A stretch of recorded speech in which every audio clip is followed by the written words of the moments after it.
한국사 수험생 여러분들 안녕하세요. 저는 미래인재학원 한국사 전임 강사이자 한능검연구소 대표 원유철입니다. 2023년 4월 8일에 시행했었던 국가직 한국사 시험 문제를 간단하게 해설을 드리도록 하겠습니다. 제가 요즘 비대면 스터디 프로그램을 운영하고 있는데 이거에 대해서 간단히 소개 좀 해드리고 해설 강의 진행을 하도록 하겠습니다. 공부를 조금 산만하게 하시거나 스스로 좀 정리를 못 하시는 분들이 있으면은 이 스터디 프로그램을 참고를 한번 해보세요. 80점, 90점대까지는 안정적으로 점수를 확보할 수 있을 겁니다. 거꾸로 말하면은 여기서 출제되는 문제도 풀지 못한다면은 80점, 90점은 맞기 어려울 겁니다. 한능검 기출문제를 가지고 진행을 하는데요. 한능검 기출문제가 30회 이전 문제는 공무원 시험보다 어려워요. 지금 나오는 시험보다. 그리고 40회 때 나오는 시험이 지금 공무원 시험 출제 수준하고 비슷합니다. 그리고 지금은 모든 시험이 한능검 시험의 경향을 좀 따라가고 있어요. 시험의 선도 시험이 돼가고 있습니다. 한능검 자격증 시험이요. 그래서 그쪽 문제는 참고해 볼 필요가 있습니다. 혼자서 12일 동안에 하루 1시간을 투자해갖고 270문제를 풀 자신이 없다. 그냥 1시간만 투자를 하세요. 그럼 그 시간 동안에 270문제 기출풀이와 더불어 원유철 쌤이 제시해주는 그 과제를, 진단 과제를 풀 수 있을 겁니다. 그 진단 과제를 풀다 보면은 공부 정리법을 익힐 수 있고요. 그리고 자연스럽게 상당히 많은 부분이 암기가 될 수 있을 겁니다. 좀 참고를 좀 해주시길 바랍니다. 한판 승부 스터디 프로그램 중에 이제 실전 모의고사인데요. 12일 동안 진행합니다. 매일 1시간씩 진행을 하는데 4일에 한 번씩 1회독을 합니다. 순서는 고대, 고려, 조선, 근현대 순으로 진행을 하고요. 그 1회독 때 한 번 문제를 풀고 2회독 때는 내가 약점이 있었던 부분을 다시 한번 접합니다. 그래서 그때 잘 복습이 됐는지 안 됐는지를 확인하고요. 그리고 두 번째 하면서 저절로 익숙해지게 만듭니다. 그리고 3회독 때 가면은 여태까지 틀렸었던 것들을 마지막으로 확인하는 과정을 갖게 되고요. 그리고 세 번째 보면서 저절로 단어들이나 키워드들이 암기가 되도록 이 프로그램을 짜놨습니다. 그래서 매일 1시간 하는 비대면 한국사 과외니까요. 관심 있는 분들 한번 좀 참고를 해보셨으면 좋겠습니다.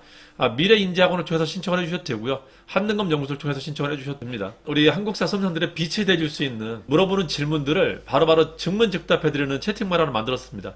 그래서 그때그때 공부하다 궁금한 게 있으면은 언제든지 들어오셔서 질문해주세요. 특별한 사정이 없다면은 바로 답변해드리니까요. 궁금한 게 있으면 언제든지 오셔갖고 질문해주세요. 한능검 공무원 수능한국사 질문방이라고 오픈 채팅방에 방을 개설하였습니다. 들어오시면은 저를 만나실 수 있을 겁니다. 공부는 스스로 하는 거지만요. 공부하는데 여러분들한테 유익한 길잡이가 될 수 있도록 도움을 드리도록 하겠습니다. 눌러주세요. 자, 우선 이번 시험에 이의제기가 가능한 문제 먼저 얘기해드리고 해설 드리도록 하겠습니다. 8번하고 13번의 문제가 됐는데요. 8번하고 13번의 문제가 됐는데요. 이게 영상이 올라가는 시간이 있어갖고 영상이 직접적으로 여러분들한테 이의제기하는데 도움이 될지 어쩔지 모르겠습니다. 이미 오채방하고 블로그 카페는 제가 올려놔갖고 거기 보신 분들이 이의제기를 충분히 해줬을 거라고 생각을 하고 일단 영상에 올리도록 할게요. 8번은 오타 문제인데요. 여태까지 경향을 보면은 단순 오타 같은 것들은 이의제기를 받아들여주지 않는 경향이 많았습니다. 근데 이 성불사 응징전은 이게 핵심이 되는 단어이기 때문에 인정이 될 수도 있겠어요. 그래서 수험생들의 음직력을 어디까지 보여주냐가 이제 관건이 될 수 있겠습니다, 이거는. 그 공무원 시험은 상대평가 시험의 특성상 지문의 단어 하나 바꿔갖고 틀리게 되는 사례가 되게 많았었거든요. 그러니까 요것 때문에 출제자의 오류로 인정할 여지가 클 것 같아요. 그 기존의 기출문제 중에 단순하게 단어 바꾸기 형식으로 오답을 유도했었던 사례들을 모아갖고 이의제기할 때 화력을 집중을 해주세요. 그러면은 오히려 이게 빨리 인정될 수도 있을 것 같습니다. 자, 또 하나가 13번 문제인데요. 나가 집권하기 추진한 사실하고 물어보고 있잖아요. 나는 이제 수출의 날을 만들었었던 박정희 대통령을 말하는데, 그 나는 박정희 대통령을 말하는 거고요. 대통령 이전 박정희라는 개인을 말하는 거죠. 이분이 집권해갖고 추진한 사실을 물어보고 있단 말이에요. 이렇게 물어봤을 때는 1961년에 5.16 군사정변으로 집권을 해갖고 79년에 돌아가실 때까지 그 기간을 물어보는 게 돼요. 이러면은. 더더군다나 이거는 시간의 선후관계를 묻는 문제가 아니에요. 박정희의 그 집권 후에 추진한 사실을 물어보는 거기 때문에 이거는 답을 4번을 전제하고 냈지만 1번도 답이 될 수 있습니다. 5.16 군사정변으로 집권하고 난 뒤에 그 내각 책임제 헌법을 직선제헌법으로 바꿨거든요. 대통령 직선제헌법으로. 이게 62년의 5차 개헌입니다. 그리고 베트남 파병하면서 66년에 그 파병에 대한 원조를 문서화하기 위해서 불안각 설치기를 합니다. 66년에. 이게 두 개가 박정희가 추진했었던 그 사실입니다. 집권 이후에. 이걸 만약에 출제자가 자기 의도대로 4번을 답을 하고 싶다라고 하면은 본문에 제시된 이 지문 이후의 사실로 맞는 것은 이라고 물었거나 아니면은 박정희 대통령이 추진한 사실로 옳은 것은 이렇게 물었다면은 4번이 답이 될 수 있어요. 근데 이거는 그렇지 않습니다. 시간의 선후관계가 포함되어 있지 않은 문제이고 그리고 대통령이 되고 난 뒤를 물어보는 게 아니기 때문에 집권 이후의 사실을 다 포괄하게 됩니다. 답은 명확히 1번, 4번이 답이 될 수 있습니다. 이게 무슨 특별한 상황이 없다면, 뭐 특별한 무슨 문제가 있지 않다면 이건 인정을 해줄 거예요. 이 제기를. 이거는, 이 제기를 꼭 신청해 주세요. 인정해 줄 겁니다. 출제자가 과도한 욕심을 부리지 않는다면 받아들여 주실 거예요. 너무나 상식적인 얘기라. 자, 이제 천천히 하나씩 해설을 좀 드려보도록 하겠습니다.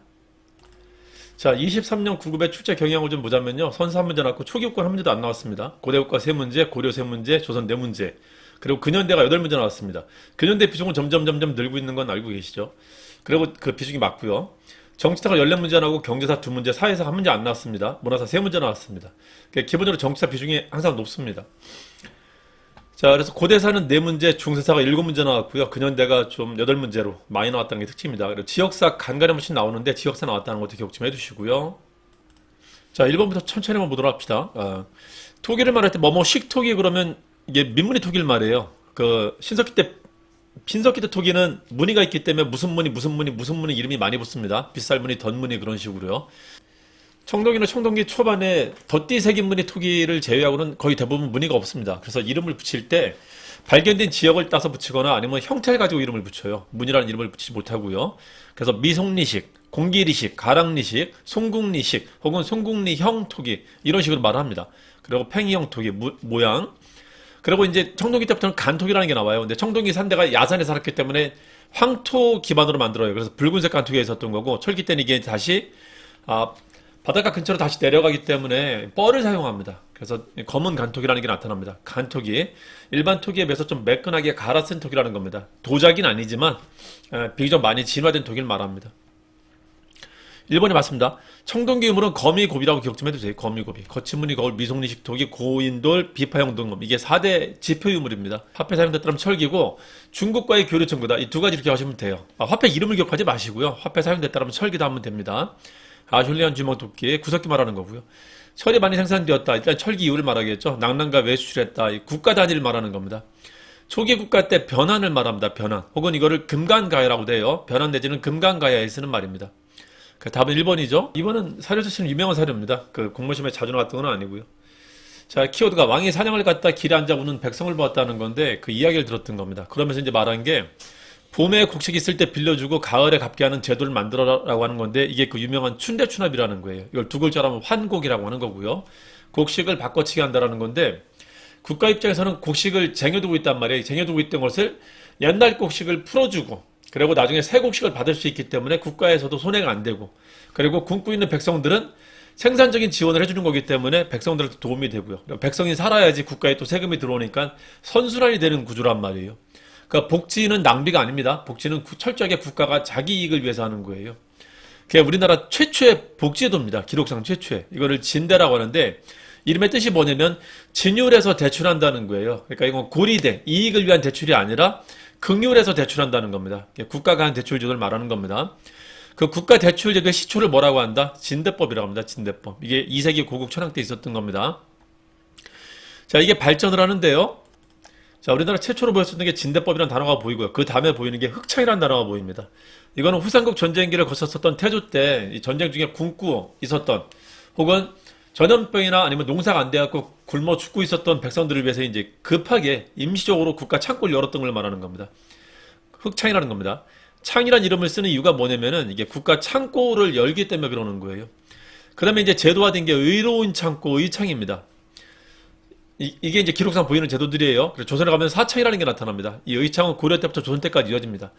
조선의 제도는 웬만하면 다 고려 제도가 그대로 옵니다. 왜냐하면 고려 때 사용한 제도가 다 중국식 제도이기 때문에 굳이 조선 가서 바꿀 필요가 없거든요. 그대로 이어집니다. 자, 조선에 가면 사창이라는 게 만들어지는데 이건 마을 단위 창구란 뜻이에요. 마을 사차, 마을 단위 창구란 뜻입니다. 그러니까 사족 중심의 자치적 구율 제도가 만들어진 겁니다. 사실은 정확히 말하면은 이 창고의 그 구율미는 국가에서 제공을 하는 겁니다. 근데 운영을 이제 사족들이 하는 거예요. 그래서 의창의 대안으로 사용이 되기도 했었습니다. 사창이라는 게. 자, 그리고 고려부터는 많은 제도들이 제도가 되기 때문에 이거 외에도 여러 가지 제도들이 나타나요. 뭐 심지어는 국립병원, 국립약국 같은 것들 나타나고 많은 제도들이 나타납니다.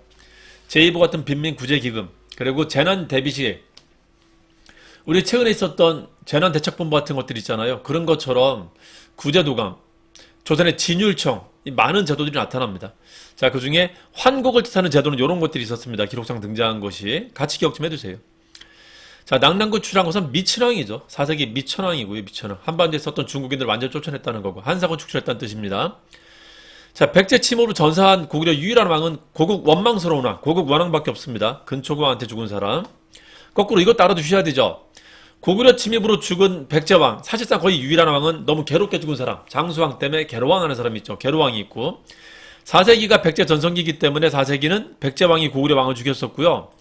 5세기는 고구려가 전성기이기 때문에 5세기는 고구려가 백제왕을 죽입니다. 복수한 거예요. 괴로왕이 죽고요. 자, 백제왕은 두 번 죽어요. 두 번 전사합니다.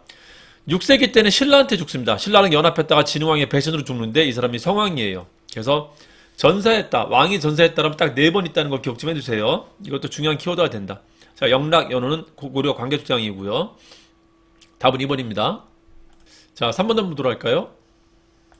자, 이 문제의 키워드는 신돈이죠. 전민을 빼앗은 자들 주인한테 돌려주게 하였다는 겁니다. 도감을 설치했다. 그러니까 전민을 변정, 판단하는 도감은 임시관청이라는 뜻이죠. 이걸 설치했다는 겁니다. 신돈 나무 그냥 공민왕이라는 뜻이고요. 공민왕 때 만든 도감이 뭐냐 이렇게 해도 되고요. 자, 1번 보시면은 시전의 물가 감독하는 업무를 담당했다. 이거 경찰서라는 거예요. 경찰서는 일반 민간인들의 치안을 담당하는 곳이라면은 경시서는 시장을 감독하는 기구예요. 이걸 경시서라고 합니다. 경시서. 경찰서, 경시서 비슷하니까는 기억을 해두세요. 시전의 물가, 주로 물가 감독합니다. 시전의 상업행위를 감독하는 기구다. 경시서라고 합니다. 국가적인 촌락과 회계업무를 총괄하는 기구, 총괄기구를 뭐라고 하냐면요. 조정이나 국가기관의 이 재정과 출납 회계 같은 걸 총괄하는 기구를 3사라고 합니다. 중국은 이 3사가 총괄기구로서의 기능을 잘했지만은 고려는 3사 안에 호부가 포함되지 않았기 때문에 그 힘은 높지는 않았었어요. 힘은 높지는 않았는데 그 3사가 하는 기능이 이겁니다. 국가기구의 재정의 출납과 회계를 총괄하는 기구였었다. 3사라는 기구를 말합니다.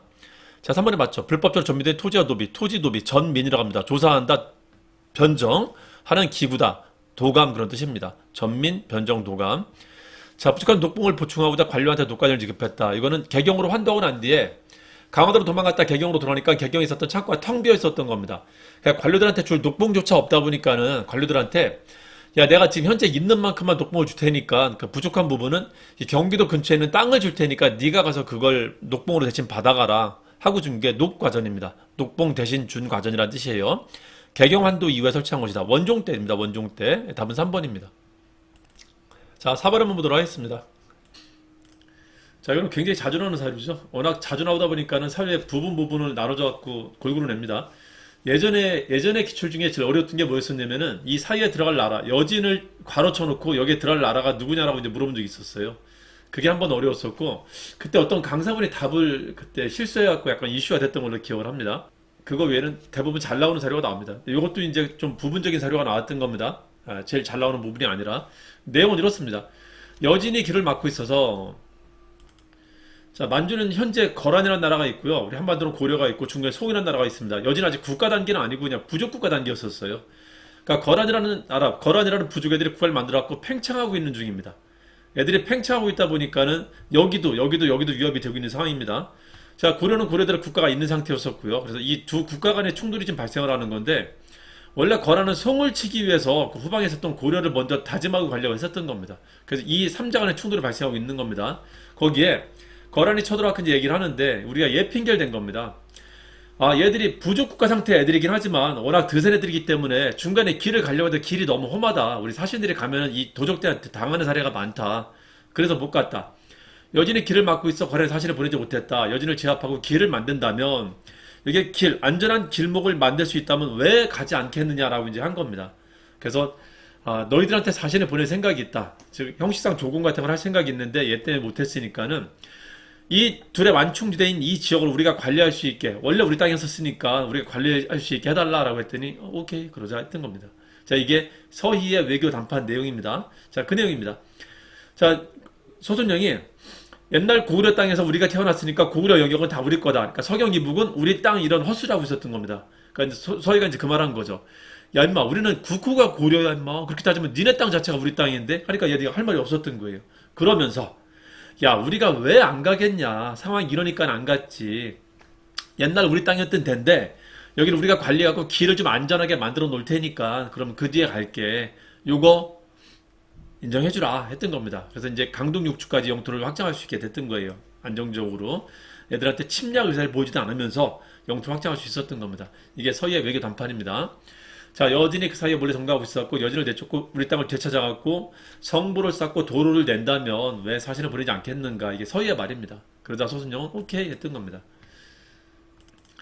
자, 1번 목종을 폐해한 것은 강주의 정변입니다. 강주의 정변으로 목종을 폐해하고 현종을 즉위시켰던 겁니다. 자, 규제에서 거란을 물리쳤다. 이거 거란 3차 침입 때 현종 때 일이에요. 강감찬의 귀주대첩을 말합니다. 여진하고 갈등이 생기는 건 12세기 때 일이에요. 거란하고 갈등이 있었던 게 10세기, 11세기 때고요. 여진하고는 12세기 때입니다. 자, 동복성을 쌓았다. 예종 때 일입니다. 소순영과 담판해왔고 강동육주를 획득했다. 소순영도 키워드입니다. 1차 때, 1차 침입 때 일입니다. 서희, 강동육주. 이게 성종 때, 1차 침입 때 일입니다. 답은 4번이죠. 자, 정리 한번 해볼까요? 워낙 자주 나오니까 한번 나왔을 때 정리 한번 하고 가는 게 좋습니다. 거란 침입은 성종 때부터 현종 때까지 실제 침입이 있었고 그 전에는 이제 대비하는 게 있었습니다. 그 태조 때 만보교 사건이나 서경을 설치했다는 거, 정종 때 광군 설치했다는 거 있죠. 그게 이제 사전적인 거고 이건 실제 침략이 있었던 겁니다. 이거를 기억할 때 이렇게 하시면 좋아요. 서희 2, 3차나 쳤니? 하시면 돼요. 2, 3차나 쳤니? 몇 차례? 어우 2, 3차나 쳤어? 이렇게 하시면 됩니다. 자, 보시면 여기가 성종 때고요. 여기는 이제 그 성종 다음에 목종이 있는데 목종에서 현종으로 바뀌는 그 사건이 있었던 겁니다. 강주정변이라고. 이게 현종 때입니다. 이건 이제 현종 축군한테 현종 아들 때인 그 정종, 덕종 정종 때 있었던 일이고요. 자, 그리고 그 뒤에 이제 11세기 후반 때 가면은 여진이 성장하면서 만주의 패권이 거란에서 여진으로 이제 바뀌어나가게 됩니다. 이 전쟁 이후에 아무도 이기지 못했기 때문에 세력 규정이 나타나요. 송, 거란, 고려 간에. 그러면서 세 나라가 다 보수화됩니다. 그 와중에 청년 정신을 가지고 새로운 애가 커나가는데 그 여진이었었어요. 걔가 이제 그 다음에 국가를 세웁니다. 여진 애들이 처음 국가 세우는 겁니다. 자, 그거에 대비해서 별무반을 만들었었고요. 그럼 별무반은 가지고 실제 싸웠던 게 동북구성이었었습니다. 근데 이걸 돌려줘요. 돌려주자마자 여진 애들이 실제 국가를 세웁니다. 이때 금이라는 국가를. 그러고 나서 지들이 황제국가 만들었다 우리한테 이제 4대하라고 거꾸로 이제 들어온 게 금 4대 요구입니다. 이자겸이 요거를 이제 수용했고요. 이자겸난을 일으킨 직후기 때문에 자기도 정권이 안정되어 있지 않았기 때문에 외부하고 갈등하지 않으려고 그냥 수용을 했던 겁니다. 그러자 반발이 많았어요. 그 반발 중에 대표적인 사례가 묘청이었었습니다. 서경 세력들이 금국 정벌 중에 있었단 말이에요. 이게 묘청의 서경천도 운동의 하나의 이제 캐치프라이즈이기도 했었습니다. 그 묘청을 진압한 게 김부식입니다. 김부식이 이제 삼국사에 그 대표체를 했던 거고요. 요거까지 기억하시자면은 별동이 묘사함 이렇게 하시면 돼요. 별동이 묘사함. 서희 2, 3차나 쳤니? 하시면 되고요. 서희 강주에 2, 3차나 쳤니? 서희 강주 2, 3차나 쳤니? 별동이 묘사함 이렇게 하시면 됩니다. 워낙 잘 나오니까요. 한번 기억해두고 가시는 게 좋습니다. 자, 5번 한번 보도록 할까요? 친절하게 바로 그 묘청의 서경을 물어보는 게 나왔습니다. 그래서 앞에 문제랑 연상하리 갖고 풀면은 바로 이어서 풀 수 있었을 것이다. 자, 지역사 문제입니다. 장수왕인 평양천도 5세기 때 묘청의 서경천도 운동. 자, 고려가 세워지고 난 뒤에 고구려 옛 땅을 되찾겠다고 만든 나라가 고려였었잖아요. 고구려 수도였었던 그 평양 지역을 서경으로 격상을 시킵니다. 고려 태조가 그 서경이 평양을 말합니다. 고구려 수도를 말하는 거고요. 그 수도를 장수왕 때 만들었던 거고. 자, 평양 찾으라는 겁니다. 지역사 문제입니다. 쌍성총관부는 한반도의 서쪽이 아니라 동쪽에 있었던 겁니다. 그 원산 지역. 원산 그 약간 위쪽에 영흥이라는 지역입니다. 함경남도 영흥 지역을 말합니다. 옛날 화주라고 했었고요. 자, 망이망소에는 공주 말합니다. 충남 공주. 명학소라고 했었죠, 옛날에는. 자, 무령왕릉이 있고 김원창난이 발생했었던 곳이고요. 인조, 이괄의 난으로 인조가 필연했었던 곳이 그 공주입니다. 제너럴 셔머너 사건이 평양이죠. 그 평양 감사 박 교수가 감사를 있을 때 그 제너럴 셔머너 격추를 지시했었던 사람이 박 교수였었습니다. 자, 이게 맞고요. 답은 3번이고요. 형평사는 진주죠. 진주도 여러 가지 중요한 사건들이 있었죠. 경남 진주도. 김시민의 진주대첩이 제일 유명하고요. 지금도 가면은 그 김시민 장군에 대한 그 기억을 제일 많이 하는 곳이고요. 거기가 축제도 합니다. 유동축제 때 김시민 장군과 관련된 것들도 전시가 되더라고요. 자, 진주 밀란이 아주 잘 나오죠. 박 교수를 안핵사로 보냈었던 철종 때 1862년에 있었던. 자, 임술 밀란이 전국적으로 확대된 데 기여했었던 게 진주 밀란입니다. 이때 진주성을 점령했었거든요. 형평사 1923년에 일제강점기 때 백정들의 차별철폐 운동이 일어났던 곳이 진주였었습니다.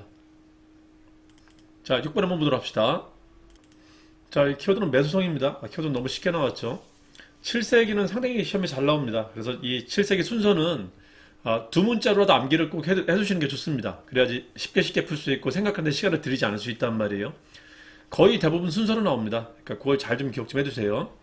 자, 매수성 뒤에 있는 일이 뭐냐라는 걸 물어본 겁니다. 삼국통일, 나당 전쟁 끝나기 바로 전이기 때문에 그러니까 삼국통일 전쟁이 끝나고 난 뒤를 물어보는 겁니다. 웅진도독부, 이건 전쟁 끝나기 전입니다. 660년에 있었던 거, 백제 멸망을 말하는 거고요. 자, 백제 부흥운동, 흑도복이라고 합니다. 원래 백제는 백도복을 좋아하는데 망한 뒤에는 흑도복을 입고 다녔었어요. 흑도복풍이다. 흑치상지, 복신, 도친, 부여풍 이 네 명이 등장하면은 여길 말하는 겁니다. 이 사이 다 앞에 있는 거죠. 백제 망한 뒤에 이제 그 다음에 고구려 멸망을 합니다. 자, 그리고 김원돌 반란 일으켰다. 자, 그리고 국학 설립되었다. 이 신무랑 때 일입니다. 문망 아들인 신무랑 때 일이에요. 답은 이게 맞죠. 니은 디귿. 자, 이걸 한번 두 문자만 좀 따고 하자면요. 황산벌 개백이가 안동 가서 소매기고 있다 이렇게 하시면 돼요. 황산벌의 개백이 잘 나갔었잖아요. 근데 여기서 죽은 뒤에 안동 가서 소매기고 있다 합니다. 황산벌 개백이 안동 가서 소매기고 있다. 자, 백제 멸망하고 고구려 멸망 사이에 기간이 8년이라는 텀이 생기는데요. 물론 이 붕운동까지 하면은 3년에 붕운동이 끝나니까 한 5년 정도의 텀이 생기는데 왜 이렇게 길게 이걸 멸망을 못 시켰냐면요. 연개소문이 살아있을 때는 계속 망언했었어요. 그 사이에도. 그러다가 연개소문 죽으면서 이제 분열이 발생합니다. 연개소문의 장남이었었던 연남생은 당나라의 투항하고요. 연개소문 동생인 연정토는 신라의 투항이었고 완전히 이게 분열되게 돼요. 그 뒤에 이제 급작스럽게 망하게 된 겁니다. 그 2년 뒤에 그 순서를 좀 잘 좀 기억 좀 해두세요. 자, 뭐라고요? 황산벌 개백이 안동 가서 소매기고 있대 하시면 됩니다. 자, 7번 한번 보겠습니다. 자, 고구려 서안평은 고구려가 중국으로 나갈 수, 요동 쪽으로 나갈 수 있는 길목이에요. 지금 그 압록강 바로 옆에 있는 중국 도시인 안동 지역을 생각하시면 됩니다. 그 한자의 안자는 여자를 집안에 둔다는 뜻이거든요. 이게 집이란 뜻이고 안에 여자가 있는 거잖아요. 이러면 편안하다는 겁니다. 이게 약간 억누른다는 뜻이 있어요. 억누른다, 진압한다는 뜻이 있습니다. 안동이라는 것은 동쪽 지방을 진압하기 위한, 통제하기 위한 전진기지라는 뜻이에요. 안동이라는 것은. 그래서 한반도에 제일 근접한 지역에 만든 도시가 안동입니다. 안동. 그 지역인데 서안평이 거기를 점령하면 이제 요동쪽으로 나갈 수 있는 겁니다. 이거를 3세기 동천왕 때 이걸 시도했다가 오히려 위나라 장수 관검한테 침략을 받았었던 거고요. 그 조조가 세웠었던 나라 이 위나라의 침략을 받았던 겁니다. 그리고 4세기 미친왕 때는 성공을 한 거예요. 성공을 하고 한반도에 있었던 한상원도 완전 축출했던 겁니다. 자, 4세기 미친왕 때 일입니다. 자, 그리고 고구려 광개토대왕 때 요동을 완전 점령합니다. 그 뒤로는 서안평을 공격했다는 말이 나올 이유가 없어요. 그 뒤로는. 그러니까 이건 5세기 이전의 말이라는 걸 기억하시면 됩니다. 자, 우상국 지증왕, 금강가에 복속했다.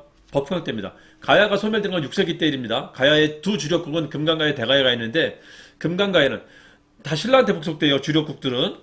그 신라 6세기 왕은 지법진이 있어요. 지법진. 지증왕, 법흥왕, 진흥왕이 있단 말이에요. 지증왕은 인제 막 꿈틀하는 사람이고 법흥왕 때 금강가에 복속하고 진흥왕 때 대가야에 복속합니다. 그래서 6세기 때 가야는 사라지게 됩니다. 자, 백제 대야성 점령은요. 7세기 의자왕 때 신라 코앞까지 백제가 영토를 확장한 사건이에요. 그 신라한테는 굉장한 위기감이 됐었던 겁니다. 이게 왜 가능했냐? 이때 신라 최초 여자왕이었었거든. 선동기왕 때. 그러니까 의자왕은 태자만 20년을 합니다. 태자만. 그래서 20년 동안 태자 생활하면서 상당히 준비가 된 왕이 있었어요. 40대 왕위를 등극합니다. 아버지가 오래 사셔갖고 오래 재위해갖고 늦게 왕이 되는데 상당히 준비가 잘 됐다는 거죠. 그래서 즉위하자마자 친위 쿠데타 이렇게 해갖고 왕권을 확립하고요. 주변국으로 신라로 침략을 해놨단 말이에요. 그 신라 침략 중에 대미가 경남 합천, 경상도 지역까지 백제 영토로 확장을 했었다라는 겁니다. 신라한테는 굉장히 위기감이 있었어요. 대야성, 합천 지역입니다.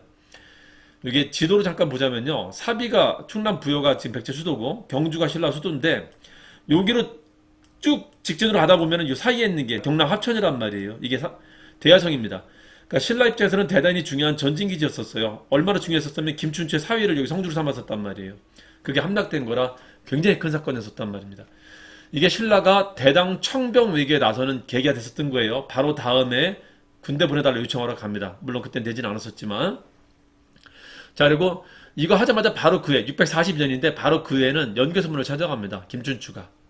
김춘추 책임도 있으니까 목숨 걸고 한단 말이에요.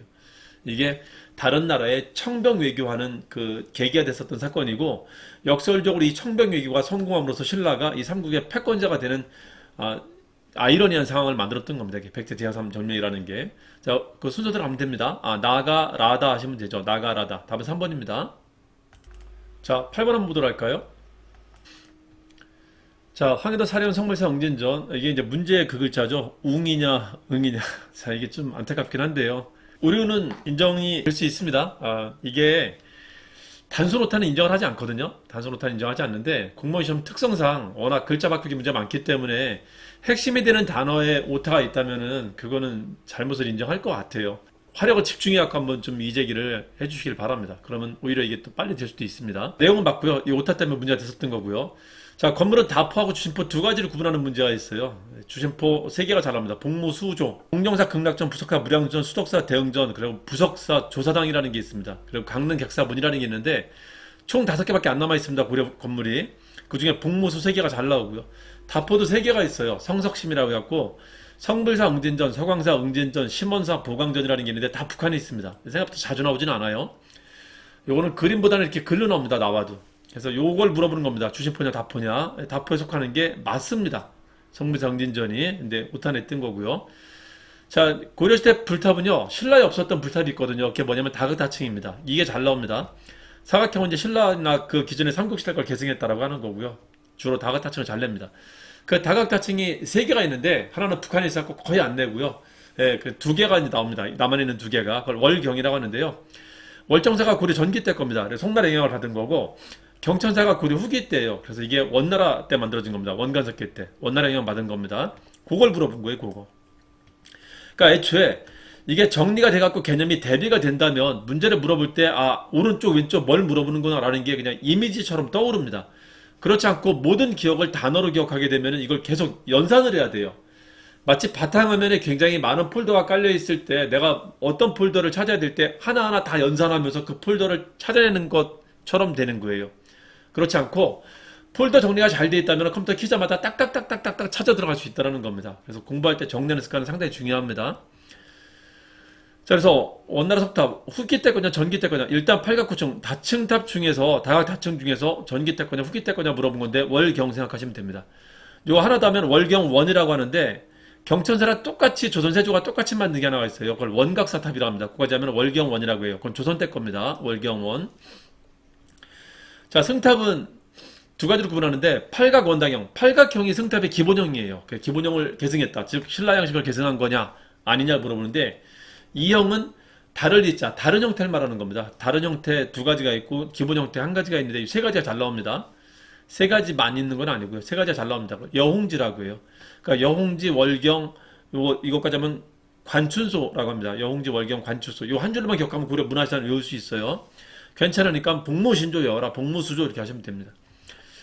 자, 이게 홍법국사 실상탑, 지광국사 현묘탑이라는 겁니다. 이거는 이형탑이다. 홍법국사 실상탑은 타원형이고요. 지광국사 현묘탑은 사각형이에요. 승탑인데 팔각이 아니라 여조 고다시 승탑이 이게 팔각형입니다. 이게 신라 양식을 계승한 겁니다. 자, 불상은 잘생긴 것과 잘생기지 않은 게 있는데요. 이 잘생긴 것을 석굴암 양식을 계승했다라고 해요. 신라 양식을. 자, 이게 하남 하사창동 철부라는 건데 이게 광주 춘곡리 철불로 불렸던 겁니다. 지금 지명이 바뀌어갖고 이제 하남 철부라고 하는 거예요. 춘국일 때는 관춘소라고 했었어요. 그래서 여홍지 월경 괜찮소 이렇게 썼는데 지금 이제 관화소라고 해야 돼요. 여홍지 월경 관화소 이렇게 하면 됩니다. 자, 부석사 소조 아미타이로 사상. 부상수사 무량수에 있는데 그 무량이라는 말이 무슨 뜻이냐면요. 한자인데 이걸 인도어로 바꾸면 이게 뭐냐면 아미타라는 뜻이에요. 아미타. 산스크리트어로 바꾸면요. 아미타전이라는 겁니다. 아미타전 안에 불상이 있는데요. 그 법당 안에 불상이 있을 거 아니에요. 그 흙으로 만들었어요. 소조라고 합니다. 흙으로 만들어갖고 소조 아미타 열애 자상이 있어요. 무량수전 아미타전 안에 아미타 불상이 있는 건 당연한 거잖아요. 그쵸? 거기에 있는 겁니다. 자, 그리고 논산 관촉사 석조 미륵부사 입상이 있다. 이거는 머리 크기만 반이에요. 지금 되게 독특하게 만든 것이다. 그래서 이거는 잘생기지 않은 것, 석굴암 분조물 양식을 계승한 게 아니라고 합니다. 이 두 가지로 구분을 합니다. 자, 이걸 간단히 이미지 도표로 한번 보자면요. 이렇습니다. 이 도표 하나만 좀 기억 좀 해두세요. 승탑과 탑과 불상과 목주 건물을 상당히 잘 물어본다. 이게 항상 나오는 건데 이게 딱 대비가 돼 있으면은 바로바로 끄집어낼 수 있습니다. 여홍지. 자, 구분할 때 어떻게 한다고요? 팔각형이냐 아니냐로 구분합니다. 월경. 여기다 하나 더 하면은 원각사 탑까지. 관화소, 여홍지, 월경, 관화소, 복무신조 이렇게 하시면 돼요. 복무수조. 자, 그거 한 줄로만 기억하시면은 문제를 풀 수 있습니다. 자, 이제 9번을 보도록 하겠습니다. 제독인들은 심리마다 눈꼴을 표시했다. 이거 방한도법이라고 합니다. 우리 옛날에 학교 다닐 때 공부할 때 왜 자율합 시간에 공부되면 오목 두는 거 있잖아요. 모눈지. 요 방식으로 쓴 걸 이제 방한도법이라고 합니다. 요 한눈금을 심리라고 한 거고요. 자, 우리나라 최초로 대축척을 사용한 게 영조 때 만든 정상계 동국지도인데, 이거는 실제 거리를 축소를 비교적 정확하게 과학적으로 했다는 겁니다. 이게 백리라면 이거를 한눈금을 했다라는 거죠. 이걸 백리척이라고 합니다. 축척이 시작됐다는 것은 되게 과학적이고 객관적인 지도가 나온다는 겁니다. 요 지도 이전까지는 그냥 지도라는 것은 사람들의 관념을 표현하는 거예요. 물론 정확성이 없다는 건 아니고, 정확성이 근대적인 지도에 비해서는 좀 떨어지는데, 축척이 들어가면은 비교적 아주 객관적이고 과학적이고 정확한 지도가 나온다는 겁니다. 그 전에는 사물을 묘사하는 수준까지는 가지만 그것보다는 사람들의 관념을 담는 데 좀 초점을 둔 거라고 하고요. 자, 1번하고 4번은 맞고요. 2번 보시면 단순하게 시간 순서 문제 낸 거죠. 우리나라 세계지도는 이래요. 원나라가 세계 대제국이다 보니까 원나라가 세계지도를 만들었었는데 그걸 혼일강매도라고 합니다. 그게 원간섭기 때 들어와요. 거기에다가 한국 전도, 조선 전도와 일본 지도를 합쳐갖고 만든 게 혼일강매 역대국토 지도입니다. 이게 그 동양에서 남아있는 가장 오래된 세계지도입니다. 세계는 두 번째고요. 세계 지도 중에서는 세계 두 번째고요. 동양에서는 제일 오래된 겁니다. 자, 그리고 조선기 때는 서양인이 직접 만든 지도가 들어와요. 이 마테오리치라는 사람이 고녀망전도라고 하는, 서양 뭐뭐뭐 그러면 후기란 뜻입니다. 서양 뭐뭐뭐 그러면은 이게 들어와서 숙종 때는 이거를 병풍으로, 팔복 병풍으로 제작까지 합니다. 머릿속에 정리가 돼 있다면은 여러 가지 단어들을 연산 작업하면서 정답을 찾아가는 게 아니라 그냥 바로 뚝뚝뚝뚝 나옵니다. 그래서 평상시 공부할 때 정리라는 게 상당히 중요합니다. 이미지로 기억이 되거든요. 그렇지 않으면은 키워드 하나하나 따로따로 기억해야 되는데, 이미지를 만들면은 이미지 한 장으로 기억이 됩니다. 아주 좋은 방법이에요. 조선 지도를 한번 보도록 합시다. 조선 전도, 팔도도 세종 때 있었다라고 하는데 태종 때도 있었어요. 태종 때 이 붙인 전도가, 이게 팔도는 한국이란 뜻입니다. 한국 전체란 뜻이에요. 팔도 8개 도가 있으니까 한국 지도, 조선 지도 그런 뜻입니다. 태종하고 세종 때 만들었었고, 양성지가 만든 동국지도라는 것도 있었다. 동국도 한국이란 뜻입니다. 자, 이 두 개는 남아있지 않고요. 조선 방역지도 남아있습니다. 그러니까 현존하는 것 중에서는 제일 오래된 거라고 돼요. 이게 남아있음에도 불구하고 이걸 제일 오래된 거라고 평가를 국사편찬위에서 합니다. 일단 기본적인 기준은 그러니까요. 정해놓은 기준은 그러니까 그렇게 기억을 해주세요. 가장 오래된 현존 지도다. 그리고 정상계 동국지도, 여기서부터 이제 과학적인 거, 근대적인 지도가 나타나는데 이게 축척이라는 뜻입니다. 백리척이라고 하고요. 김정은은 좀 더 세밀하게 눈금마다 했다. 심리마다 눈금, 방한도법을 했다라는 겁니다. 정상계 동국지도를 기점으로 근대적이냐 근대적이지 않냐라는 걸 구분하기도 합니다. 잘 기억 좀 해주세요. 답은 2번입니다. 2번. 틀린 걸 찾으라는 거니까요. 3번은 천상열차 분야지도가 뭐냐면요, 천상, 하늘을, 열차 분야를 순서대로 나눠갖고 그린 지도다, 그런 뜻입니다. 이걸 말 그대로 풀어서 한 겁니다. 하늘을 여러 구역, 분야로 나누어서 그 순서대로 별자를 표시한 그림이다, 그런 뜻입니다. 답은 2번입니다. 자, 10번 한번 보겠습니다. 자, 임진왜란 이후에 유성룡이 미국 거두는 걸 주장했었다. 선조 때 이미 수미법이라는 게 나왔었습니다. 유성룡이나 율곡이 같은 사람들이 수미법을 주장했었습니다. 근데 그때는 시행이 잘 안 됐다가 광해군 때 와서 다시 주장을 하는데, 이제 광해군 때 처음 시행이 된 겁니다. 선조 아들 광해군 때. 그때 건의한 사람이 이원익이고요. 이때는 경기도에 한해서 시범적으로 실시를 했습니다. 경기도에 한해서. 그게 점점 확대돼 간 거고요. 대동법을 말합니다. 자, 대동법을 통해서, 대동법은 개념이 그렇습니다. 특산물 거두는 걸 쌀로 거두기 때문에 중앙엔 쌀만 모이게 돼요. 쌀로 백성들의 편의를 위해서 쌀로 거두게 한 거고요. 요 쌀이 거둬지면 이 쌀을 가지고 국가가 어떤 상인한테 부탁해갖고 가서 사오게 합니다. 그래서 지방의 물품 거래를 되게 증가시키게 돼요. 이게 상품화폐 경제를 발달시켰다는 거고, 그 상인이 공인입니다. 그래서 이들에 의해서 지방의 상업이 발달하는데 당연히 지방 장시 확대에 기여하게 됩니다. 그 얘기를 한 겁니다. 결작이라는 것은 균협법이 만들어지고 나서, 균협법을 이 두 필 한 필로 줄인 거잖아요. 그 부적분을 채운다고 만들었었던 게 결작이도, 선무군관포 한 필, 어염선세 이관시킨 거였었습니다. 이거는 균협법에 의해서 나타난 겁니다. 자, 대동법이 시행하게 된 게 공납, 즉 특산물 납부하는 거 있잖아요. 지역 특산물 납부하는 거, 그거에 폐단 발생해갖고 실시했던 겁니다. 공납 폐단 혹은 방납의 폐단이라고 합니다. 답은 2번입니다. 자, 11번 한번 보도록 하겠습니다. 자, 사례 볼까요? 만동미와 서원을 다시 설립한다. 철폐했다는 거죠. 만동미가 철폐됐던 유일한 사례가 대원고태였었습니다. 이제까지에서는 만동미가 처음 철폐됐던 겁니다. 만동면은 그 당시 그 사림들의 상징이었었어요. 명나라 황제한테 제사 지내는 곳이었기 때문에 이 만동면까지 철폐했다는 것은 대원이 굉장히 강경하게 몰아붙였다는 걸 보여주는 겁니다. 서원철폐라고 명확히 나오고 있고요. 대원군 시기 때 정책을 물어보는 겁니다. 사창지 실시했다. 대전회통, 통상수교 부정철폐했다. 맞죠? 비변사키는 강화한 게 아니라 비변사를 협파하고 의정부와 삼군부를 복설시킨 게 이때 일입니다. 비변사 협파합니다. 통상수교 겁정책을 펴갖고 병인양요, 신미양요 같은 게 발생했던 겁니다. 그리고 신미양요 이후에는 아예 척합이라는 걸 건립해갖고 전국에다 척합의를 세워갖고 내 정책은 다른 나라와 수교하는 것을 거부하는 데 있다는 걸 분명하게 어필합니다. 분명하게. 자, 그리고 대원군 때 법전 한번 보도록 할게요. 그 조선후기 때 만들어진 법전, 조선시대 때 만들어진 법전은 대전이 있어요. 중국처럼 대전이 있습니다. 물론 중국만큼 많은 양을 담고 있지는 않지만요. 경국대전이 처음 편찬된 게 성종 때고요. 처음 완성된 게. 그 뒤에 법은 시간을 못 따라가요. 항상 개정을 해야 됩니다. 이 사회현상을 따라가려면은 개정이 나타나는데 영조 때는 개정한 게 아니라 속편을 만듭니다. 속대전이라고 합니다. 자, 그러다 보니까 법전이 두 개 있다 보니까 불편해요. 이걸 두 개를 통합시킨 게 대전 통편입니다. 그러니까 경국대전, 속대전 내용이 다 들어가 있습니다. 통편이고 마지막 법전을 또 하나 만드는데 대원군 때 만든 게 대전 회통이에요. 이건 여태까지 있었던 모든 법전을 다 모았다는 뜻이에요. 그래, 모을 회자 씁니다. 그래서 여기에는 경국대전, 속대전, 대전 통편 내용이 다 들어가 있습니다. 이거를 경속통회라고도 합니다. 경속통회. 순서 잘 기억해두세요. 워낙 잘 나오니까. 자, 조선시대는 수치에 관한 법이 기록에 남아있어요. 그래서 이걸 잘 물어보는데 잘 기억해 두셔야 됩니다.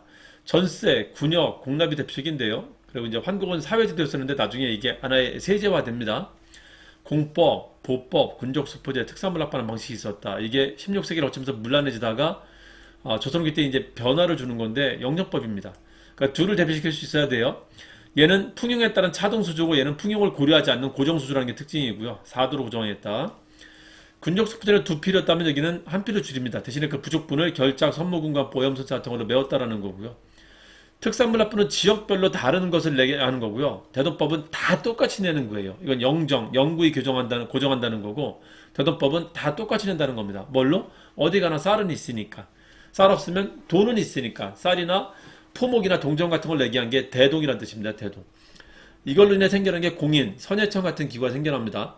환국은 16세기 때 하면 국가가 이자를 받기 시작해요. 원래 무이자 대출인데. 그게 하나의 세원으로 발전합니다.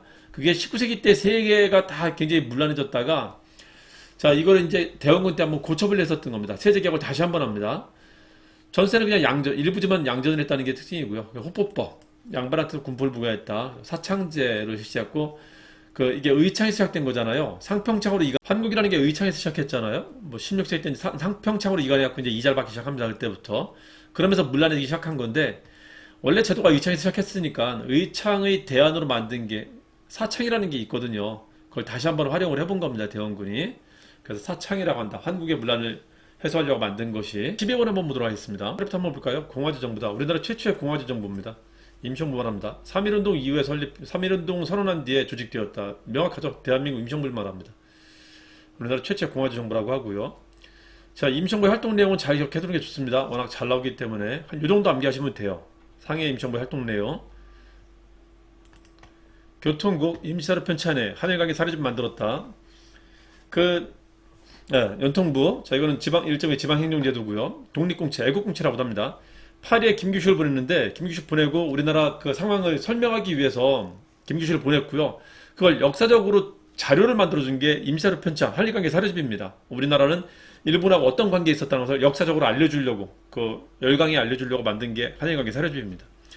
독립신문, 독립협회도 독립신문 만들었었고요. 임시정부도 만듭니다. 이름만 똑같은 거예요. 다릅니다. 자, 이승만 대통령은 중국에 들어오시지 않고 그냥 미국에서만 활동하셨기 때문에 이승만 대통령을 위해서 만들어진 게 구미위원보입니다. 그래서 요거 보시면은 교사연공으로 파리가 구미가 좀 당기네. 파리 한번 여행 가야 되는데. 교사연공으로 파리 구미가 당기는데. 자, 하나 더 하면은 교사연공으로 파리 독립문이 구미가 좀 당기는데. 이렇게 하시면 돼요. 요거 한 줄로 기억하실 수 있습니다. 워낙 잘 나오니까요. 워낙. 자, 봅시다. 독립공채, 독립신문, 연통부. 됐네요. 그렇죠. 자, 전환국은 요거는 1883년에 생깁니다. 당호전을 만든 기구의 당호전. 83년이 우리나라 이제 개화정책 기구들이 여러 개가 막 생기던 시기였었거든요. 자, 그러다가 메가다가 화폐정리 사업할 즈음에, 화폐정리 사업은 1905년에 하고요. 바로 직전에 1904년에 이 전환국을 폐쇄시켜버립니다. 화폐정리 사업의 뜻이 한국 화폐를 정리한다는 거거든요. 없앤다는 거거든. 그래서 한국 화폐를 만드는 조폐공사를 없앤 거예요. 네, 1904년에 없어집니다. 저는 한국 화폐 만드는 곳이다. 남아있으면 안 된다. 어디를 기점으로? 화폐 정리사업을 기점으로 남아있으면 안 된다라는 걸 기억하시면 됩니다. 답은 4번이죠. 자, 13번을 보도록 하겠습니다. 이번에 이슈가 됐었던. 자, 정답이 되는 것에 대한 구체적인 설명은 앞에서 도입부 시작할 때 설명을 드렸으니까요. 다시 언급하지는 않고 간단히 여기는 언급하고 갈게요. 대신에 각 공화국의 경제적 특징을 뜻하는 키워드 하나씩을 소개해드리고 가도록 하겠습니다. 자, 나가 집권하고 추진한 사실이라고 할 때 집권이라는 말은 그 권력을 장악하고 난 일 말하는 겁니다. 그래서 5.16 군사정변 61년부터 돌아가실 때인 79년까지를 말을 합니다. 이거는 문제 출제하신 분이 명확하게 잘못 출제한 겁니다. 그래서 5차 개헌을 했었던 군사정부를 일으키고 나서 5차 개헌했었던 5.16 군사정변 이후에 62년에 5차 개헌 때 대통령 직선제 개헌을 한 것도 이 분이 집권하고 한 게 맞고요. 자, 그리고 베트남 파병 64년에 비전투병 65년에 전투병을 파병하고 난 뒤에 미국이 약속했던 원조를 문서화시키기 위해서 체결했었던 불안각서라는 거 66년에 체결했었던 거 요것도 박정희가 집권하고 난 뒤에 일이 맞습니다. 답은 1번하고 4번이 맞아요. 그 여러분들이 이의 신청을 얼마만큼 하고 이 신청 양에 따라 갖고 어떻게 대응할지 그 결과는 잘 모르겠지만 분명하게 답이 두 개가 맞습니다. 3.1 민주국선언은 70년에 있었던 건데 민주화 운동이에요. 이건 유신에 대한 반대 운동입니다. 박정희 유신에 대한 반대로 제기했었던 겁니다. 1970년 3월 1일 명동성당 3.1절 미사에서 제야단체 그리고 야당 종교인들이 모여갖고 민주구국 선언문을 발표했었던 겁니다. 이게 반유신 투쟁의 기폭제가 됐었던 거라 의미 있게 다루는 거에 상당히 잘 나옵니다. 한능검에서는 매번 나와요. 반면 특히 이승만 정부 때 일이고요. 1948년 12월에 구성되는데 다 구성되는 건 49년에 구성이 됩니다. 49년에 활동하다가 6월에 이승만 행정부에 의해서 이제 그 습격을 받습니다. 이게 6.6 반민특위 습격 사건이에요. 그걸로 와야 돼요. 한 6개월 활동하다가 와야 되고 이제 이걸로 침입하셨다는 끝나게 됐던 겁니다.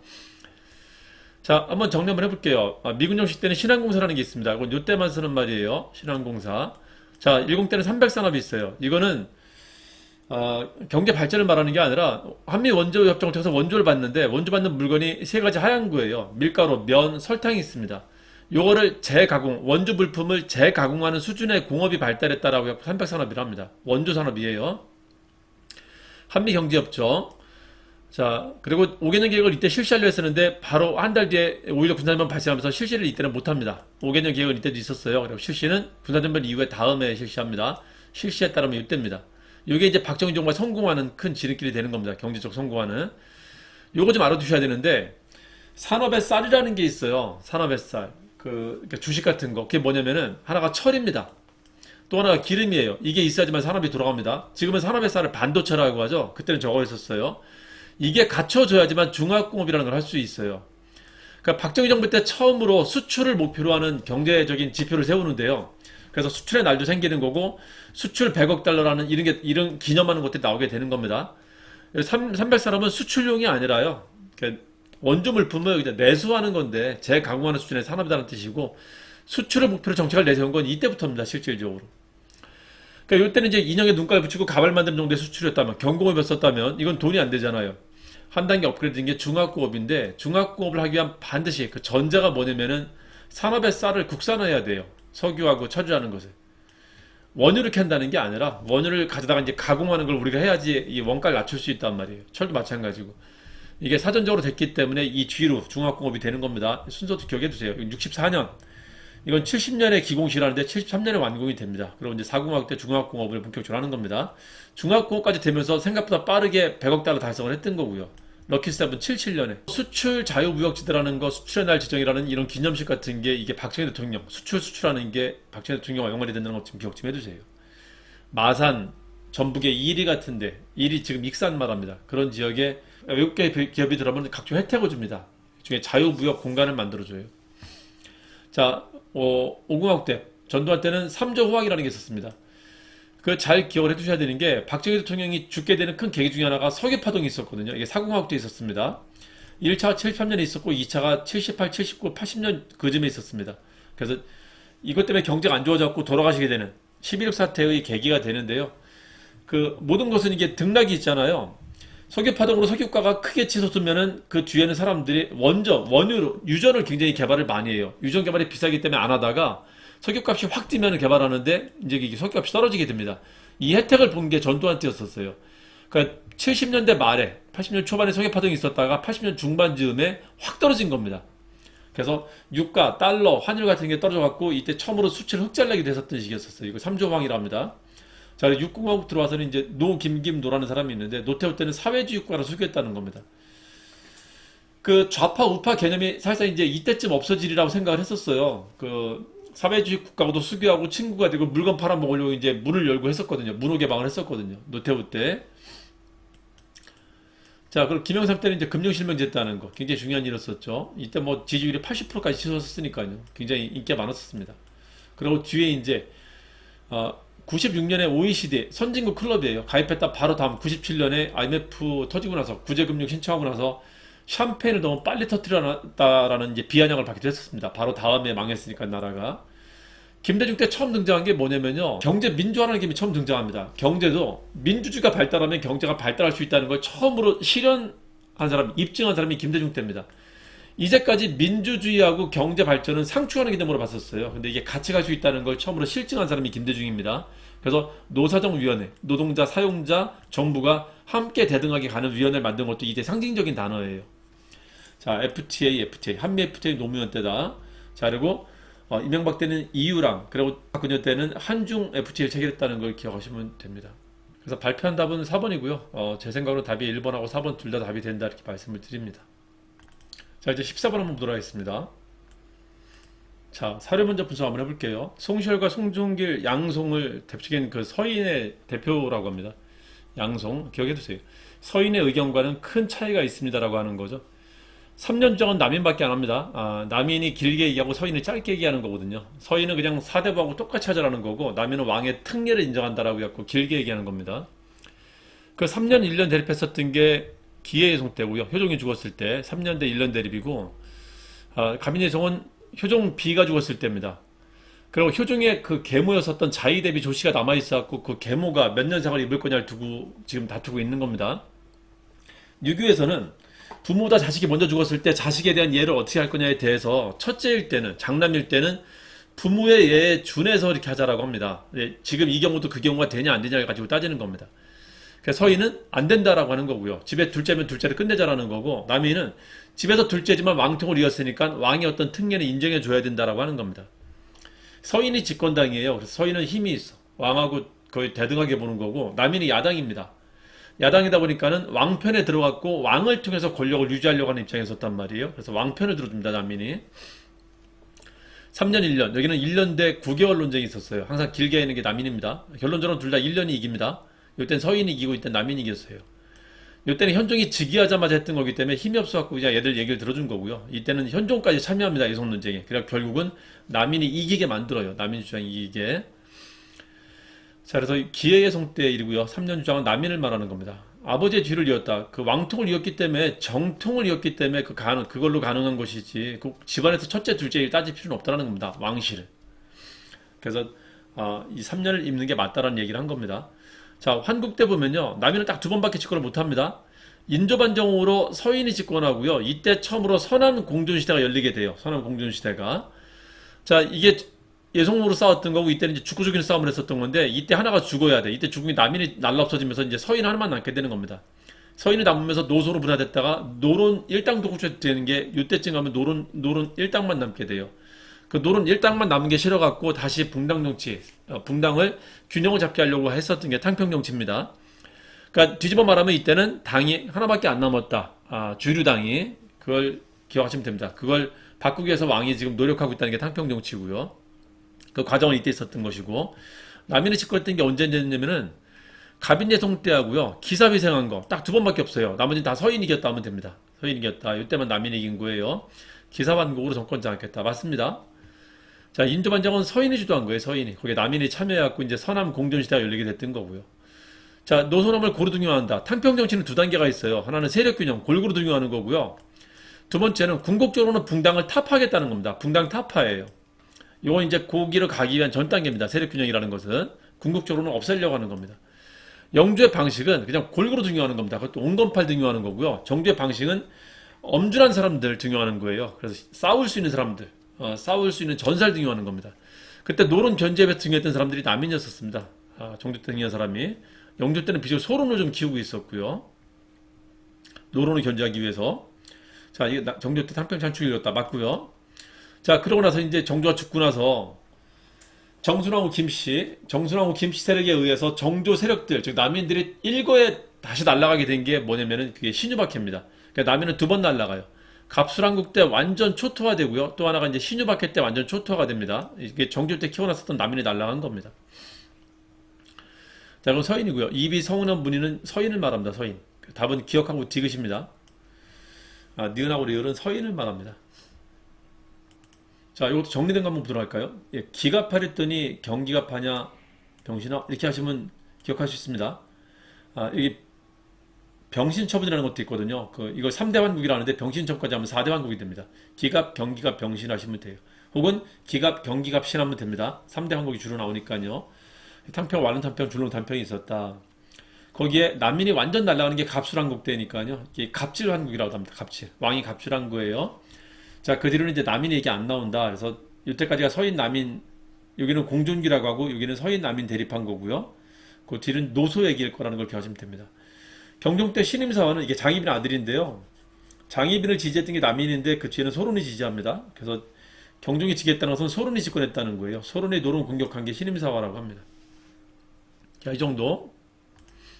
자, 이제 15번 보도록 하겠습니다. 자, 외란하면 16세기라고 생각하시면 됩니다. 15세기 때까지는 주변국을 잘 다스리고 있었어요. 나라가 힘이 있을 때 국방도 튼튼하거든요. 15세기 때는 큰일이 없다가 16세기 때 나라가 이제 이완이 되면서 그때 주변국가의 어떤 분란도 발생하게 됩니다. 외란하면 16세기라고 하시면 됩니다. 16세기 왕이 누구 있죠? 연산군부터 선조까지 5명이 있는데 연산군하고 인종은 픽셀이니까 빼고요. 3명이 있어요. 중명선 3명이 있습니다. 중종 때 삼포외란, 명종 때 을묘외변, 선조 때 임진왜란이 있었습니다. 자, 봅시다. 중종 선조예요. 을사사화도 명종 때입니다. 아, 을사사화. 그래서 이 사이가 맞죠. 경주점 반포대 성종 때고요. 향약 집성방은 세종 때, 갑인자 세종 때입니다. 답은 1번입니다. 자, 이제 16번 한번 보도록 하겠습니다. 자, 사료 분석 먼저 할게요. 회사 설립 플러스 총독 허가 그러면 회사령 말합니다. 허가제. 아, 웬만한 것들이 허가제는 10년대에 만들어진데, 그러니까 일제강점기 초반에 만들어지는데 이유가 뭐냐면요. 이게 스크린한다는 거예요. 선별한다는 겁니다. 그러니까 일본이 우리나라 점령했었으면 일본 사람들이 우리나라에 많이 들어와야 되잖아요. 우리나라 들어오기 위해서는 걔들한테 조건이 좋아야 돼요. 그러니까 위험한 지역이잖아요. 위험한데 안전하게 해갖고 내가 돈을 벌 수 있다는 그 믿음이 있어야지 올 거란 말이죠. 그래서 만든 게 일본 사람한테는 허가를 내주고 한국 사람은 허가를 안 내줘갖고 아예 불공정 경쟁을 해주는 겁니다. 그래서 10년대 대표적인 법들이 허가제라는 걸 기억하시면 됩니다. 여기에는 광어회삼이라고 해갖고요. 강업령, 어업령, 산림령, 회사령 이 4가지가 다 허가제로 갑니다. 그래서 원료는 다 일본 사람한테 해줄 거야. 사업은 일본 사람만 허가해 줄 거야. 이게 일본 자본의 유입은 쉽게 하고 민족 자본의 성장을 억제한다라고 하는 겁니다. 삼민정식 계획은 20년대 시작했고 34년에 폐지됩니다. 세계 대공황 이후로 일본 농업계도 어려워졌거든요. 그래서 폐지됩니다. 국가총독법은 중일전쟁 이후에 우리나라 이제 그 전쟁의 소모품으로 쓰기 위해서 일종의 근거법을 만든 거예요. 물자와 인력을 동원하는데 물자와 인력을 동원할 수 있는 근거법을 만든 겁니다. 그러니까 이때는 조선의 청년들은 꿈이라는 걸 꿀 수 없어요. 그냥 전쟁의 소모품으로 이제 사용이 되는 겁니다. 이때는 여자는 정신대로 가고 남자는 징용이나 징병 같은 데 가는 거였었어요. 38년에 만들어집니다. 이 근거법에 의해서 이제 많은 물자 동원과 노동 동원을 이제 합법적으로 해나가요. 이른바 합법적으로. 자, 남명 부양정책 30년대입니다. 30년대 만주사변 이후에 농촌진흥운동 조선공업화정책 남명 부양정책 피는데요. 농촌진흥운동은 토지조사업과 산미증식계획으로 피폐해진 농촌 사람들을 어느 정도 위무해준다고 한 거예요.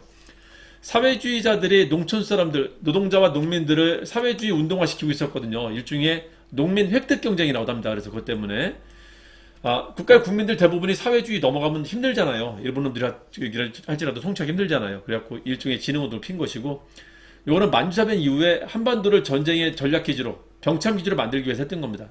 공업화한다. 근데 군수공업 위주로 발달했고요. 남면 북양 같은 걸 시시한다. 남쪽엔 면화, 북쪽엔 양, 모, 코튼과 모를 원료죠. 원료 만드는 그 기지를 만들었다는 겁니다. 수업량은 4년. 이게 1차 교육령입니다. 답은 4번입니다. 이거 간단히 정리한 거 표 한번 볼게요. 자, 1차, 2차, 3차가 있는데 1차 11년, 2차 22년, 10년대, 20년대 요것만 중일제 이후입니다. 38년. 자, 1차 때는 4년이었었고 보통학교, 2차 때는 6년입니다. 2차 때가 이제 완화시켜주는 시기거든요. 3.1운동 이후에. 자, 그리고 이때까지는 그 일본 학교하고 우리나라 학교가 달랐었어요. 일본 애들은 소학교, 중학교라고 갖고 등급이 있고요. 한국인들은 등급이 없어요. 그냥 보통이라는 말씀입니다. 그러니까 더 이상 안 시키겠다는 겁니다. 그러니까 초등교육 위주로 한정했었단 말이야. 한국인들은 똑똑하면 안 되니까요. 고등교육은 아예 안 시키고요. 그리고 중학교, 고등학교 같은 개념도 없이 그냥 보통학교라는 단어를 썼다라는 겁니다. 그 이상의 교육을 안 시키려고요. 그래서 학교 이름이 달랐다. 한국인은 보통학교. 나중에 이제 그 뒤에 만든 게 고등보통이라는 이상한 이름을 만든 거고요. 일본 애들은 소학교, 중학교 만듭니다. 2차 때는 그 학제는 유지하지만, 한국인은 보통 얘네는 소학교, 중학교 유지하지만, 서로 다닐 수 있다는 규정은 더요. 공학 규정을 두는데 여전히 나뉘어져 있었습니다. 요거를 중일전쟁 이후에 내선일치하면서 이제 하나로 통합시킨 게 둘 다 소학교로 통일을 시킨 겁니다. 나중에는 황국신민학교로 이제 이름을 또 바꾸고요. 이때는 일본 학교나 우리나라 학교나 둘 다 소학교로 바꾼다. 자, 2차 때 처음으로 고등교육 규정이 들어와요. 대학 설립 규정이 들어옵니다. 자, 이때는 조선을 필수로 했다라고 하고, 이때는 조선을 선택 과목이라는 말을 씁니다. 이때 선택 과목이라는 말이 있었기 때문에, 그전에는 그런 필수였겠구나라고 하는 거예요. 이거 비교 좀 해주세요. 자, 이제 17번 한번 보도록 합시다. 자, 사료 분석 먼저 할게요. 소총회 국제연합 한국임시위원단. 이거는 유엔 총회 결정에 의해서 만들어진 단체고요. 유엔 총회 결정이 47년 11월에 있었고요. 그래서 이들이 이제 들어온 거는 48년 1월에 이제 한국에 들어옵니다. 들어와서 조사하려고 했는데, 남한은 선거가 가능한지 안 한지를 조사를 하는데요. 북한에서는 소련하고 북한이 못 들어오게 합니다. 그러니까 못 들어오게 하자. 1월에 들어와서 이제 실사를 지금 하고 있는데, 남한은 실사가 되는데 북한은 실사를 못 하니까, 그럼 실사가 가능한 지역, 이 지역만 선거를 하는 게 어떻겠냐라는 얘기를 한 겁니다. 이게 유엔 소총회 결정입니다. 이걸 건의하는데 유엔 소총회에서 이 건의를 받아들여 갖고 재결을 해요. 그 재결이 그럼 남한만 총선거를 하자라 했던 겁니다. 유엔 총회는 한반도 총선거 아니고요. 그리고 소총회는 남한만의 총선관입니다. 이게 이제 분단의 직접적인 배경이 된 겁니다. 이 총회 결정에서 유엔 한국위원단, 국제연합이 유엔이죠. 유엔 한국임시위원단이 만들어진 거고, 이들이 들어온 게 48년 1월에 들어왔었다고, 1월에. 그러면서 조사하다가 안 되니까 건의한 건데, 건의를 2월에 이제 받아들여 준 겁니다. 또 이후에 일이 뭐가 있냐라는 겁니다. 이 결정의 근거에서 나온 게 50총선거입니다. 이 50총선거가 이제 남한만의 선거를 시행했던 거고, 남북 분단을 만들었었던 거예요. 자, 봅시다. 미 군정청은 해방 직후에 만들어지는 겁니다. 8월 15일 해방되고 9월 9일에, 구구절 9월 9일에 미군정이 수립됩니다. 50총선거, 이게 맞죠? 답은 2번입니다. 자업자기는 1차 비소 공동위원회가 실패하자 이승만이 그럼 남한만 정부 세워, 이 얘기를 46년에 이미 했어요. 46년에. 그러자 여기에 깜짝 놀래갖고 그러면 안 되지 하면서 자우합작위원회가 만들어진 겁니다. 일단 설득해보자 서로 했던 게 이겁니다. 46년 6월에 정읍발언이 나오고요. 그 7월에 46년 3월에 1차 비소공이, 5월에 그게 1차 비소공 실패로 끝나고 바로 6월에 이승만이 정업발언하고 바로 7월에 안 돼! 하면서 7월치기, 자업자위원회가 구성된 겁니다. 여기서 좌파 우파를 설득할 수 있는 대박의 아니다라고 하면서 낸 게 7원치기예요. 그게 10월에 나옵니다. 너무 늦게 나와서 아무도 거기에 동의를 하지 않아갖고 그 7원치기가 이제 힘이 없어집니다. 7원치기 핵심적인 내용이 뭐냐면요, 입법기구 만들자는 거였었는데 7원칙의 실효성이 떨어지자 바로 그 뒤에, 두 달 뒤에, 7원칙은 10월, 12월에 미 군정이 남조선 과도 입법위원회라는 입법기구를 미 군정이 만들어요. 그게 이제 46년에 있었던 일들입니다. 46년이 되게 잘 나와요. 되게 사건들이 많습니다. 자, 미소공인은 46년, 47년에 만들어졌다. 이거를 카얄포 모미 유엔이라고 하는데요. 카얄포 모스크바 삼상회의 미소공이 유엔이라고 하는데, 모스크바 삼상회의와 미소공인은 유엔을 절대 뒤에 나타나지 않습니다. 유엔이 앞에 있지 않아요. 모스크바 삼상회의와 미소공의를 뒤집고 만들어진 게 유엔이란 말이에요. 그래서 이거 둘은 순서가 반드시 이렇게 가야 됩니다. 잘 기억 좀 해두세요. 그리고 유엔의 결과물이 뭐다? 50 총선거고요. 그래서 몸이 유엔 50이라고 합니다. 자, 답은 2번이고요. 간단히 정리한 것부터 보도록 할게요. 키워드 먼저 기억해두세요. 몸이 유엔 50입니다. 몸이 유엔 50입니다. 이 앞에 해방되기 전에는 카이로 얄타 포츠담이라는 게 있었고요. 카얄포 몸이 혹은 몸이 유엔 50입니다. 자, 모스크바 삼상회의가 크게 두 가지 안에 들어간 거예요. 그게 뭐냐면 한국 정부 세워주겠다, 임시정부 수립해주겠다. 자, 또 하나가 신탁 통치하자라는 겁니다. 일단 정부 세워줘도 애들이 스스로 자리 못할 테니까는 5년 정도만 후견인 통치해주자라 했었던 겁니다. 자, 임시정부 수립을 위해서 그 구체적인 실현을 위해서 만들어진 게 이제 미소, 한반도를 실질적으로 지금 점령하고 있는 미국과 소련이 만들자는 게 미소공입니다. 이거에 근거해서 만나는 겁니다. 미소공이 똑같은 거예요. 한국 정부를 세워주기 위해서 노력하는 거고, 신탁 통치 문의를 협의하려고 모인 거였었습니다. 이거의 구체화로 보시면 됩니다. 근데 실패로 끝났어. 실패로 끝났다는 것은 한국 정부 수립이 실패했다는 거거든요. 자, 그러자마자 바로 이승만이 그럼 우리끼리 가 했던 겁니다. 정업 발언. 안 되지? 한 게 이제 자화합작위원회고요. 그리고 한참 지나고 나서 10월에 가서야 야 이렇게 하면 너네 둘 다 만족해? 좌파 우파 둘 다 만족하겠어? 라고 중도파들이 자화합작위원회가 중도파입니다. 말하는데 동의를 하지 않아요. 46년에 중요한 사건들이 많았다. 실질적으로 남한 북한이 따로 가게 됐던 겁니다. 이때. 두 번째 미스고기는 형식이고요. 자, 결국은 미국이 이 한반도 문제를 유엔으로 넘깁니다. 유엔에 넘겼다는 것은 소련하고 더 이상 얘기 안 하겠다는 거예요. 그러니까 소련하고 같이 얘기했던 게 먼저 있어야 되고 이건 유엔은 미국이 단독으로 가겠다라는 겁니다. 거꾸로 말하면 한반도 유엔 이관한 것을 소련이 찬성했냐 반대했냐는데 틀리면 안 돼요. 당연히 반대합니다. 이거는 자기 혼자 가겠다 한 거니까. 자, 유엔 이관했다. 47년 9월이고요. 결정이 나온 게 11월입니다. 야, 미소가 만나 서치거리 하지 말고 걔들이 선거하라고 그래. 걔들이 지들끼리 선거해서 결정하라고 그래. 총선관이 결정됩니다. 근데 와서 봤더니 북한은 못 들어가. 당연히 반대하니까. 자, 그러다 이번에는 소총회에서 그럼 남한만 해? 그러자 했던 게 50총선거입니다. 단독 정부가 결정되자 거기에 반대했었던 게 4.3항쟁하고 남북회담했었어요. 그 반대했었던 게. 근데 큰 실효성을 걷지 못하고 5월에 결국은 단독 선거가 치러집니다. 이거에 의해서 이제 1국하고 수립된 것이고요. 자, 다시 한번 외워볼까요? 몸이 유엔 50입니다. 몸이 유엔 50. 자, 잘 격심해두세요. 자, 이제 18번 한번 보도록 하겠습니다. 자, 사례분석 먼저 한번 해볼까요? 일본국 인민, 일본국 관원이 재판한다. 자, 치해법권이죠. 치해법권은요, 제일 첫 번째 조약에 들어간다는 걸 기억 좀 해두세요. 제일 첫 번째 조약을 뭐라고 하냐면은 수호라고 합니다. 수호. 자, 이것도 간단히 소개해 드릴게요. 수호자 들어오면 이게 첫 번째라는 뜻입니다. 친구야 그런 뜻이에요. 친구하자. 근데 얘들의 목적은 친구만 하러 오는 게 아니라 물건 팔러 오는 거거든요. 그래서 이 두 글자가 꼭 들어가요. 첫 번째 조약에는 수호통상이라는 말이. 그러니까 수호자 들어가면 여기 치해법권이 있다는 것은 무조건 맞다 하시면 돼요. 수호자 들어가면은. 자, 이게 조일 수호족이라고 한다. 조일 수호족이하고 무역규칙이라는 게 있잖아요. 이걸 합쳐서 이제 강화도 조약이라고 하는 겁니다. 1870년에 있었던. 강화도 조약을 세계를 통틀어 강화도 조약이라고 하는데요. 다르게 해석하시는 분들이 있는데 맞습니다. 세계 통틀어 그냥 강화도 조약이라고 하는 거예요. 질문 있으면 따로 그 카톡으로 질문해 주세요. 수호자 들어가면 치해법권은 무조건 있다. 여기 들어가는 겁니다. 그리고 부록은 여기 쓰지 않았던 거. 일단은 문 여는 게 먼저였기 때문에 급한 얘기 먼저 한 거고요. 근데 경직인 얘기는 여기서 합니다. 부록에 아차 안 들어갔냐고 집어넣는 게 이제 화폐 통용이고요. 여기 들어가는 게 무역에 제일 중요한 게 저희거든요. 당시 식민지 국가하고 제국주의 국가 사이의 특징이 뭐가 있냐면은 원료를 뺏고 시장 기능을 시키는 거거든요. 그래서 뺏기 쉽게, 팔기 쉽게라는 기준이 들어가는데 원료 수탈지하고 시장 역할을 하는 거니까 그 대표적인 두 가지가 뭐냐면 일본이 우리한테 원하던 원료가 쌀이었었거든요. 그게 미관이에요. 미국 관세입니다. 요 두 개를 일본 놈들 안 집어넣었다는 거지 처음에. 그래서 여기는 미관이 없었다. 아, 일본 애들이 이쁜 애들이 아니야. 미관이 없어. 미관이. 첫 번째 이 무역규칙 특징은 미국 제한 규정이 없다. 관세 규정이 없었다는 걸 기억하시면 됩니다.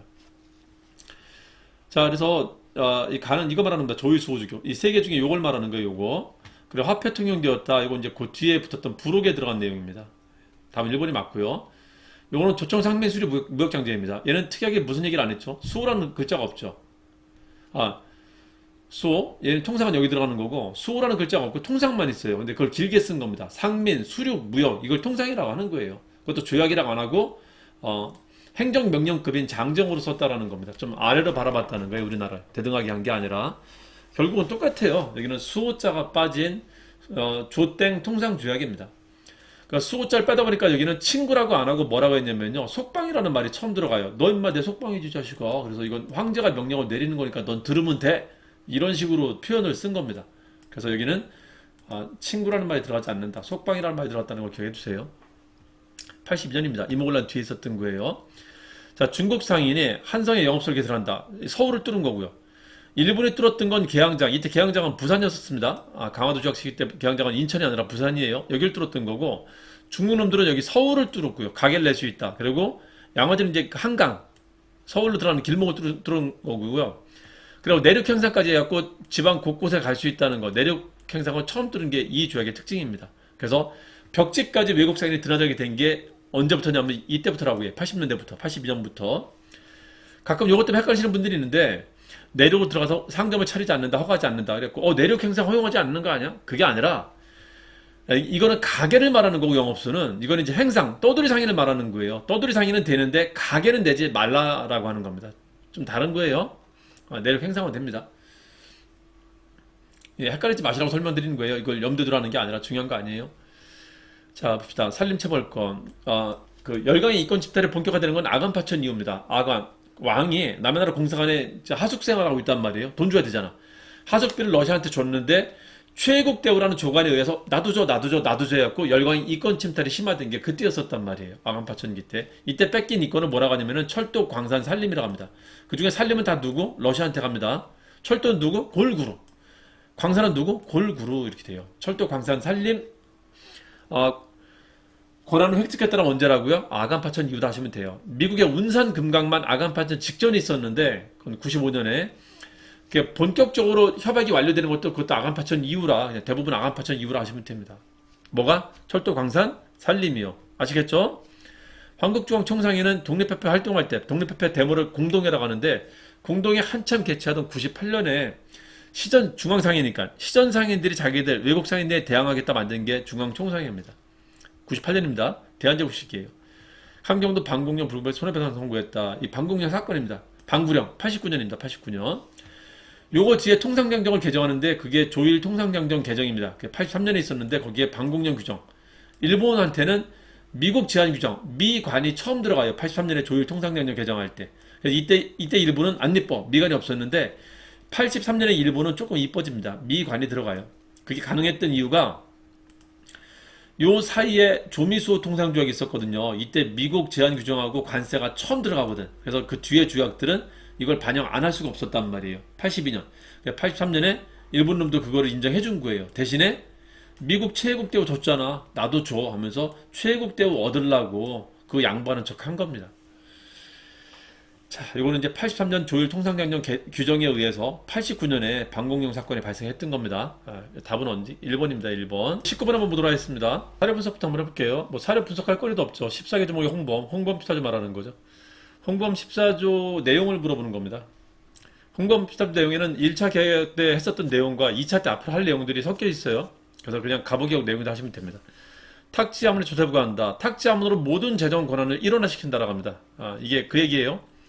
왕실과 국정을 분리한다. 그래서 왕실이 국정 사무에 관여하는 것을 차단을 시켜버립니다. 왕권제라는 거예요.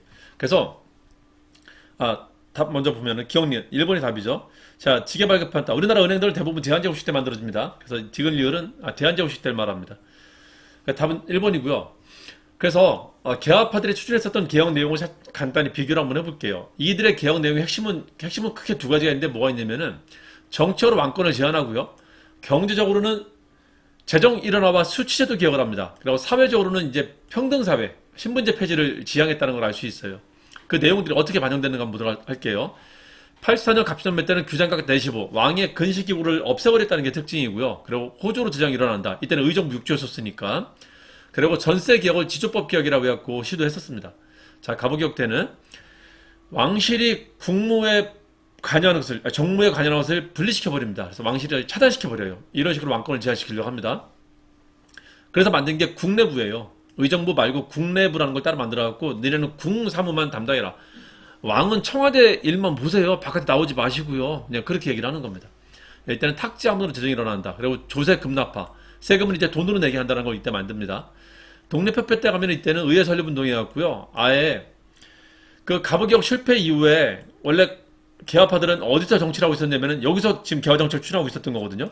가부개혁 실패 이후에는 제하로 나가 떨어지게 돼요. 여기서 활동합니다. 여기서 활동하다 보니까 여기 이제 개입할 여지가 없잖아요. 그래서 만든 게 그런 의회라는 걸 만들자라고 했었던 겁니다. 여기 있을 때는 의회 만들 필요 없죠. 지들이 정부에 있으니까 정부 활동을 하면 되니까 여기 내려오고 난 뒤에 이제 의회 설립 운동을 한 겁니다. 언제? 독립협회 때입니다. 이건 시민단체거든. 이때는 정부 관료들이고. 자, 탁집으로 일어나자는 말을 했었고요. 의회에서 정부를 재정적으로 관여하는 방식이 얘기할상 공표하라는 거거든요. 그래서 이게 의회 설립 운동과 맥을 같이 하는 겁니다. 그래서 그게 왕권 제한, 그리고 재정 일원화, 그리고 수치체제 개편 얘기를 했었다는 걸 기억 좀 해두세요. 이 셋은 다 입헌 군제를 지향한 기억이었었다는 것도 기억해 두세요. 아직까지는 공화제 언급하지는 않습니다. 자, 봅시다. 답은 1번입니다.